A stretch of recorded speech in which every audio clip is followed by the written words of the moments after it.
You know that things are desperate in the White House when this is the statement that Donald Trump issues publicly. He took to Twitter writing, "This is the hand of the man that the Democrats feel should be brought back to the United States because he is such a fine and innocent person.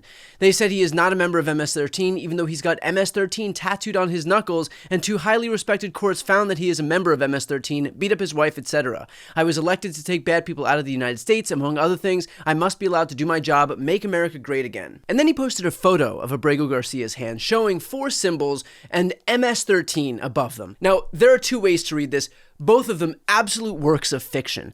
One is to look at MS-13 as if Trump is trying to pass off those letters and numbers as if they're on Garcia's hand. They're not. They were added onto this image after the fact. In fact, here's a photo from El Salvadorian dictator Nayib Bukele's own Twitter account from just a few days ago showing Garcia's hand with no MS-13 tattoos, meaning Trump is straight up gaslighting the people who follow him. But let's give a more generous interpretation, which of course Donald Trump does not deserve, but humor me here. Let's say those letters and numbers were never intended to look like a tattoo, but rather are there to signify what the symbols beneath them actually mean. First of all, Trump knows full well that people are going to look at the image that he posted, they're going to look at the letters MS and the numbers 13 and think that those letters and numbers are a tattoo. And yet he doesn't care if his post is misleading because the whole point here is to mislead. But regardless, let's look at the symbols that MS-13 are supposed to characterize.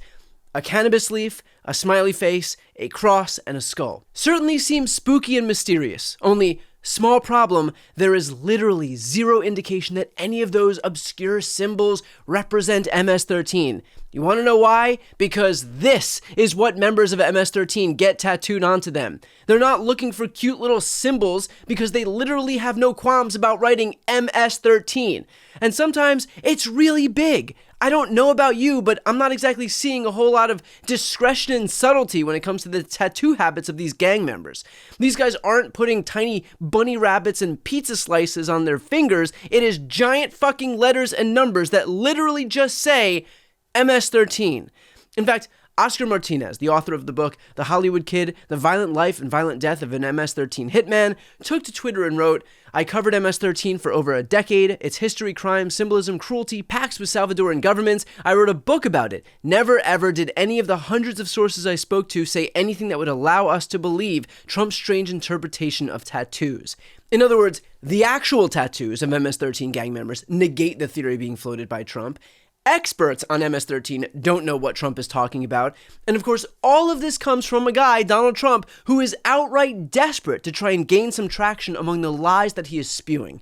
And if you don't believe me, listen to him here. As you know, the Supreme Court, after we get out all of the fake news from CNN and all these other people, we won that case 9-0. Mm-hmm. And basically, that's really a decision that will be made by the government of El Salvador.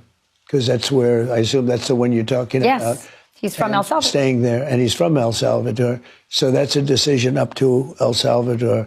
Okay. But it's interesting because we won that decision 9-0 in the Supreme Court. And if you listen to the news, you wouldn't know that. Right. You would really have no idea. Fair enough. So it's up to El Salvador. Okay. Trump says that he won the Supreme Court case 9-0, which is not true, in that he lost the Supreme Court case 9-0. In other words, he is desperate to give oxygen to literally any narrative he can find. He will outright rewrite history when it comes to a Supreme Court ruling, taking a victory lap over a unanimous loss. And when that doesn't work, he'll just invent meaning to a weed plant tattoo to suggest that it's gang-related. In fact, there's a skull on my shirt right now. And this isn't even something that I did on purpose. You can watch the other videos from earlier today where I'm wearing the same shirt. Am I an MS-13? Donald thinks that skulls are some sneaky little gang sign. This shirt came from, like, Urban Outfitters. Are they going to send ICE to stake out the cash registers and arrest anybody who buys it? If you've got shopping bags with a smiley face on them because you just bought groceries, do you get sent to El Salvador now?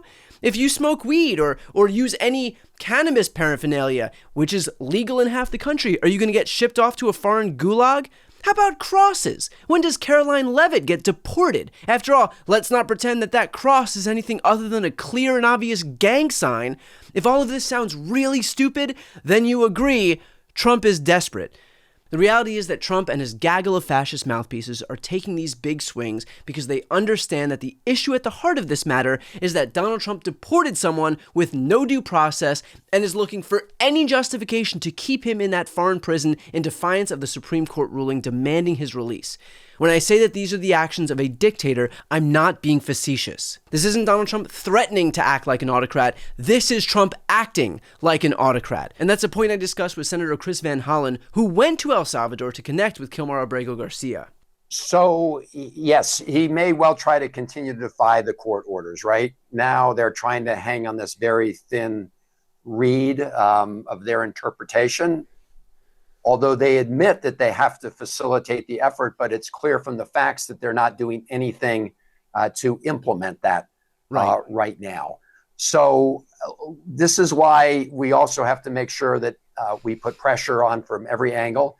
I will say, and you made this point at the beginning, the Trump administration is planning to use $15 million of American taxpayer money in order to pay El Salvador to keep Kilmar in prison, even though the U.S. courts have found that he's been illegally abducted and detained. So I'm certainly not going to vote for one penny for that purpose. And the appropriations process going forward this year will be an opportunity to talk about this. But we need to keep the spotlight on this. You know, El Salvador right now is in violation of international law that requires that lawyers be able to communicate with people who've been locked up. And that's when even when they're convicted criminals. In this case, they haven't brought any criminal charges against him.